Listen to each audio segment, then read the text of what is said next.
deixem-me fazer-vos uma pergunta. Quantas vezes já viram uma empresa prometer dividendos altíssimos de 10 ou 12% apenas para verem as ações desabar e o dividendo ser cortado meses depois? Muitos investidores de retalho caem nesta armadilha do rendimento imediato. Procuram o ganho rápido de hoje e esquecem-se da sustentabilidade de amanhã. Mas e se houvesse uma forma de construir uma carteira que não só paga dividendos crescentes, como se protege a si própria contra as crises do mercado? Ora, hoje vamos falar precisamente sobre a Dividend Growth Pyramid, ou a pirâmide de crescimento de dividendos, uma estratégia desenhada para quem quer viver de rendimentos no futuro sem perder o sono no presente. Não se trata de uma estratégia onde escolhes ações ou calhas, mas sim de arquitetura financeira. E nos próximos 10 minutos eu vou explicar-vos exatamente o que é, como é que funciona e como podem começar a aplicar esta estrutura hoje mesmo. Fica desse lado e vamos a isso.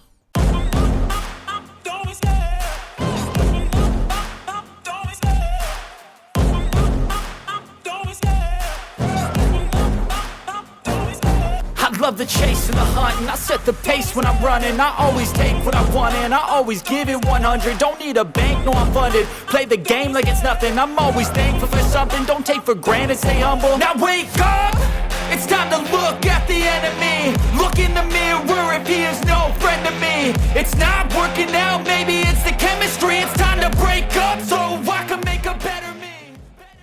A Dividend Growth Pyramid é uma forma de organizar o teu portfólio em diferentes camadas, tal e qual como uma pirâmide. Cada camada tem um objetivo muito específico: a estabilidade, o rendimento e o crescimento. A ideia central é muito simples. Tu na base colocas ativos mais estáveis e previsíveis, no meio ativos com bom equilíbrio entre crescimento e dividendos e no topo então ficam os ativos com um maior potencial de crescimento, mas também maior risco. Esta estrutura ajuda-te a diversificar melhor, reduzir riscos e garantir que o teu portfólio evolui ao longo do tempo, tanto em valor como em rendimento. Mas entremos ao detalhe sobre cada um destes três níveis. Na base, que eu mencionei ser de estabilidade, colocamos as empresas como, por exemplo, Dividend Aristocrats ou Dividend Kings. São empresas gigantes, líderes de mercado, que aumentam os dividendos consecutivamente há 25 ou 50 anos e o rendimento inicial deste nível pode parecer moderado, ali entre os 2% a 4%, mas o crescimento do mesmo é bastante previsível e o risco de falência ou de corte do dividendo é historicamente quase nulo. Empresas como a Coca-Cola, a Johnson & Johnson, a Realty Income, a Altria ou algumas utilities como a Duke ou a REN são exemplos típicos que podemos colocar nesta camada. Têm uma rentabilidade do dividendo bastante razoável, mas com um crescimento muito moderado. E o objetivo é precisamente gerar rendimento previsível e proteger o portfólio em momentos de volatilidade. Estamos a falar de um nível onde vai estar cerca de 40% a 50%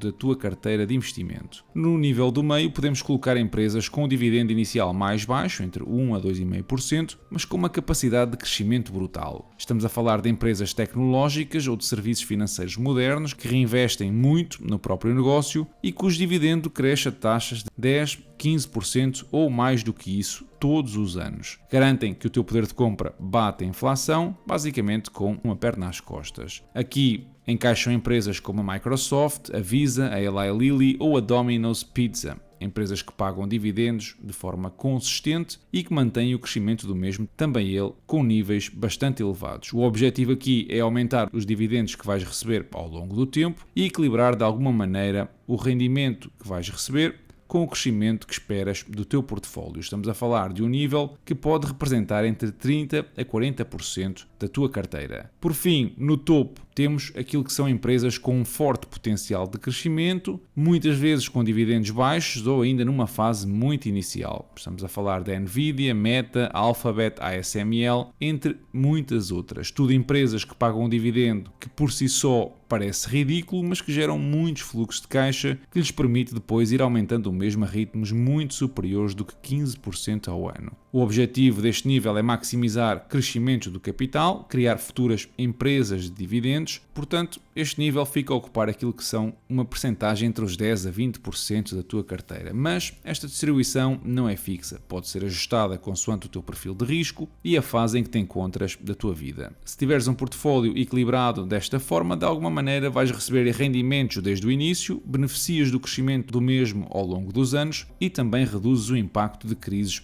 do mercado. E o objetivo desta estratégia é precisamente esse, o equilíbrio. Em vez de apostares apenas em dividendos elevados, que muitas vezes escondem riscos, ou apostares apenas em crescimento, que não gera rendimento no imediato, combinas o melhor dos dois mundos. E ao longo do tempo, a base da tua pirâmide garante estabilidade e fluxo de caixa, o meio da pirâmide aumenta gradualmente o valor que vais receber e o topo alimenta o crescimento futuro do teu portfólio. Mas mostrar-vos uma estratégia destas no papel e simular a mesma com valores realistas são duas coisas diferentes. Assim que vamos lá usar as matemáticas e mostrar a comparação entre o que seria um portfólio de alguém que apenas investe em empresas que pagam dividendos de 5%, com aliás um crescimento muito residual do mesmo, e o portfólio de outra pessoa que segue esta estratégia, mas que os dividendos crescem a 15% ao ano, apesar de começarem com uma rentabilidade inicial de apenas 2%. Para que esta comparação seja justa e realista, vamos assumir também que ambos reinvestem todos os dividendos que recebem e que o preço das ações no mercado acompanha o crescimento dos dividendos. Para simplificar aqui a matemática e focar exclusivamente no poder dos dividendos, eu vou também assumir que o preço inicial das ações é o mesmo para ambos e vou-me focar naquilo que se chama Yield on Cost, que mede o rendimento real face ao investimento inicial nas empresas. O ponto de partida é igual para ambos, investem 10 mil euros cada um, no caso do investidor A 5%, recebendo 500 euros nesse ano em dividendos. No caso do investidor B, investe 10 mil euros a uma taxa de 2%, ou seja, recebe apenas 200 euros em dividendos. Ao fim de 10 anos, e com as empresas aumentarem os dividendos a velocidades diferentes todos os anos, o dividendo do investidor A cresce uns tímidos 1% ao ano. Graças ao reinvestimento e a esse pequeno aumento, o yield on cost subiu para cerca de 5,5%. E o rendimento anual agora é de sensivelmente 547 euros.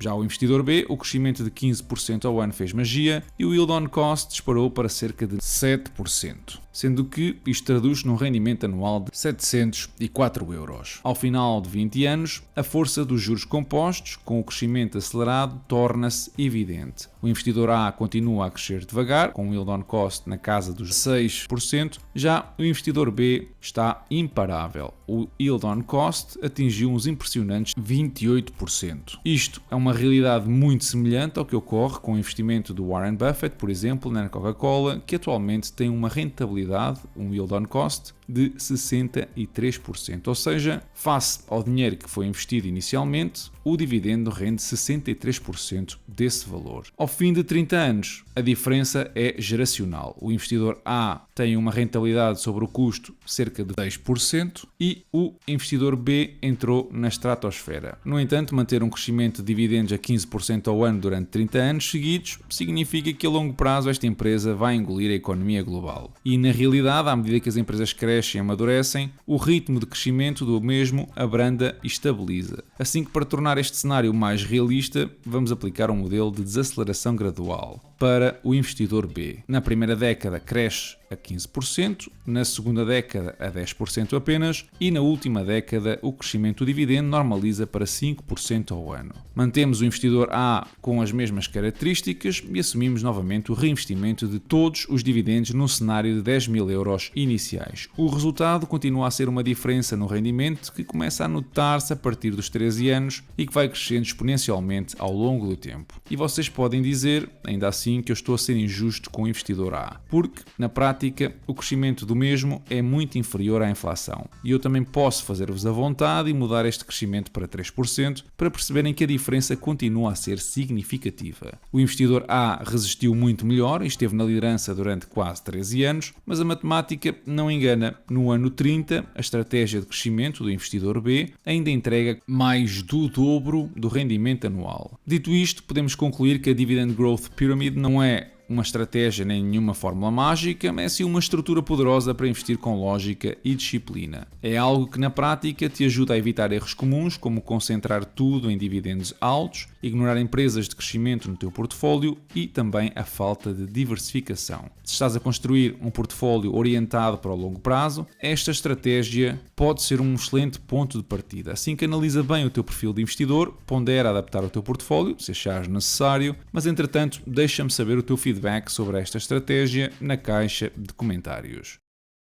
Nos últimos anos, o acesso ao mercado de capitais mudou consideravelmente. Plataformas digitais, trading sem comissões, investimento fracionado, cada vez mais ferramentas estão a aproximar os investidores comuns dos mercados financeiros globais. E agora temos um novo desenvolvimento que vale a pena conhecer. A Kraken, uma das maiores exchanges de ativos digitais do mundo, lançou as X-Stocks, uma categoria de tokens que acompanha o desempenho das ações cotadas em bolsa, como a Apple, a Tesla, a Nvidia ou a Amazon. O conceito aqui é simples. Cada X-Stock é suportada numa proporção de 1:1 por uma ação real, mantida em custódia por uma entidade regulada. Quem detém o token acompanha a evolução da ação subjacente, sem necessidade de abrir conta numa corretora tradicional ou passar pelos processos habituais associados aos mercados acionistas dos Estados Unidos. Uma das características que distingue este produto é o investimento fracionado. Ou seja, não precisas de comprar uma ação inteira, é possível adquirir apenas uma fração, tornando estes ativos mais acessíveis para quem pretende começar com montantes mais reduzidos. Outra diferença importante está na disponibilidade. Ao contrário das bolsas tradicionais, as X-Stocks podem ser negociadas a qualquer momento, algo que os mercados tradicionais, por enquanto, ainda não permitem.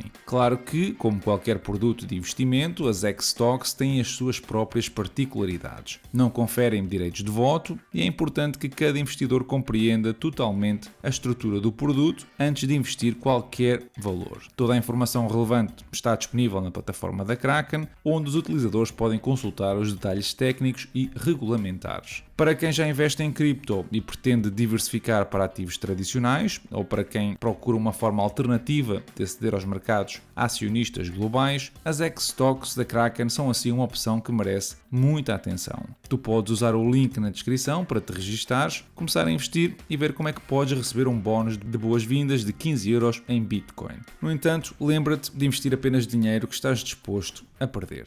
Os mercados esta semana, e atenção porque eu estou a gravar isto na quinta-feira à noite, parece que vão fechar em território positivo, mas no caso europeu pode até dar-se o caso de não conseguirem evitar as perdas. Nas notícias, a administração norte-americana liderada por Donald Trump manifestou aqui uma oposição ao sistema de pagamentos instantâneo brasileiro, o famoso PIX, argumentando que a plataforma estatal cria barreiras injustas à operação de gigantes financeiras norte-americanas como a Visa e a Mastercard. O governo americano diz que o modelo adotado pelo Banco Central do Brasil, ao centralizar e subsidiar as transações sem custos para os utilizadores finais, limita a concorrência do mercado e prejudica as empresas estrangeiras que dependem de taxas de intermediação para rentabilizar as redes de pagamento. Do lado brasileiro, defende-se que o PIX foi uma ferramenta fundamental para a inclusão financeira de milhões de cidadãos e para a modernização da economia digital do país. E a análise deste diferendo comercial coloca aqui em evidência o choque entre duas visões da infraestrutura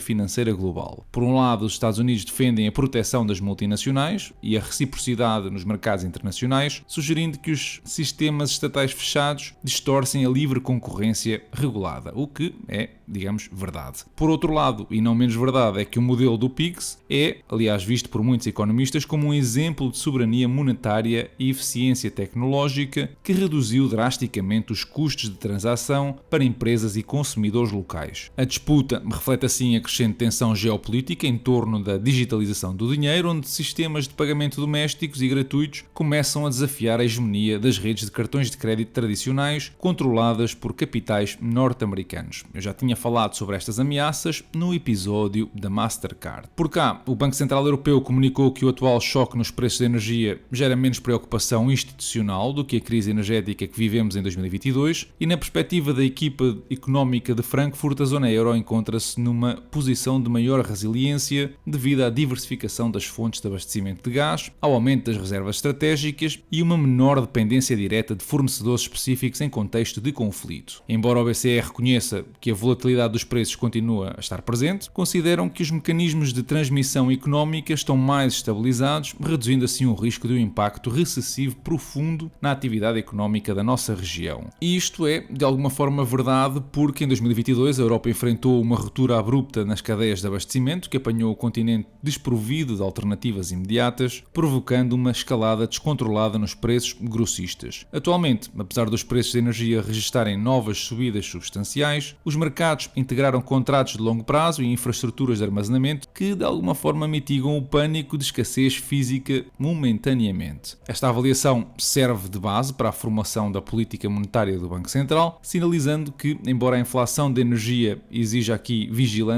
a necessidade de intervenções de emergência nas taxas de juro é menor do que foi no pico da crise anterior. Por falar em picos, a taxa de inflação na zona euro registrou uma aceleração para 3,2% no mês de maio, impulsionada de forma decisiva pelos custos do setor energético. Os dados publicados pelo Eurostat confirmam que a pressão sobre os preços de combustíveis e da eletricidade voltou a ser o principal motor do índice de preços no consumidor, contrariando a trajetória de convergência em direção à meta da estabilidade dos 2%. Esta inversão da tendência reflete o impacto das tensões geopolíticas globais e as dificuldades logísticas que continuam a encarecer os custos de produção e transporte em todo o espaço europeu. Do ponto de vista macroeconómico, o comportamento da inflação introduz aqui uma complexidade adicional na gestão económica do continente. O núcleo da inflação, que exclui as componentes mais voláteis, como a energia e os alimentos não transformados, continua sob observação para determinar se o aumento de quase 11% na energia já está a ser transferido para o preço final dos serviços e dos bens industriais. O cenário coloca este desafio aos decisores políticos de monitorizar se o surto inflacionário vai ser um fenómeno temporário, decorrente de flutuações no preço do petróleo, ou se representa uma pressão persistente que exigirá a manutenção de condições financeiras restritivas por um período muito mais prolongado. Até ver, o preço do petróleo ainda não baixou dos $90. Já o portfólio, esse fechou acima dos $121 mil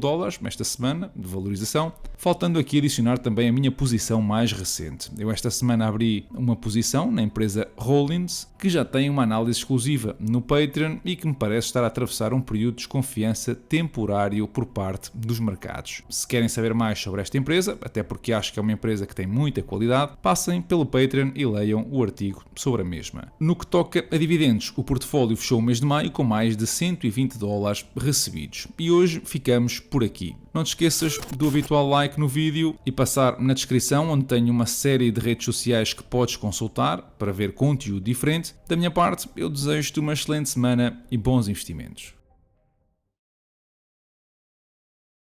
Antes de meterte en una discusión, stop. Recuerda esto. Una abeja no desperdicia energía intentando convencer a una mosca que la miel es mejor que el excremento. Hay mentes que no están hechas para cambiar y no es tu trabajo convencer a nadie. Guarda tu energía para lo que realmente importa, que son tu paz, tu camino y tu propósito.